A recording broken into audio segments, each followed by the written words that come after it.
நான் என்னை யாரும் தப்பா நினைச்சுக்காதீங்கண்ணா. விஜய் சார் சொந்த பந்தம் எல்லாத்தையும் சேர்த்தி ஓட்டு போடுங்க அப்படின்னு சொல்லி ஓட்டு போட சொன்னோம். எல்லாரும் மாமை மச்சான் சின்னாவி பெருமை மக எல்லாரும் ஓட்டு போட்டு நம்மள அண்ணனை ஜெயிக்க வச்சாங்க. ஆட்சி நல்லா போயிட்டு இருக்கு, அதுல எந்த குறையும் சொல்லல. மக்கள் கேட்கிற ஒரே ஒரு கேள்வி என்ன கேட்கறாங்கன்னா, நம்ம தொகுதியில தண்ணி இப்ப வரவே மாட்டேங்குது. ஒண்ணு, ரோடு வசதி சுத்தமா நடக்கல. கரண்ட் நிறைய இடத்துல அங்கங்க தெருவிளக்கு எரியவே இல்லை, அதை மாத்தவும் இல்லை. அதுக்கப்புறம் டிச்சு அடைப்பெல்லாம் அப்படியே இருக்கு, கிளியர் பண்ணவே இல்லை. இப்ப மாநகராட்சியில நிறைய இடத்துல ஒர்க் பண்ணவே மாட்டுக்கிறாங்க.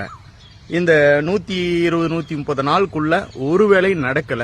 மக்கள் 8 கோடி மக்களும் நிறைய இடத்துல இந்த பிரச்சனை இருக்குன்னு கேள்வி கேட்டுட்டே இருக்கிறாங்க சார். விஜய் சார், இது உங்க கவனத்துக்கு சொல்லுன்னு நான் சொல்லியிருக்கேன் சார். எங்க பார்த்து நிறுத்தி கேட்டாலும் நீதாம விஜய் ஓட்டு போட சொன்ன, ஏப்ப நடக்கல அப்படின்னு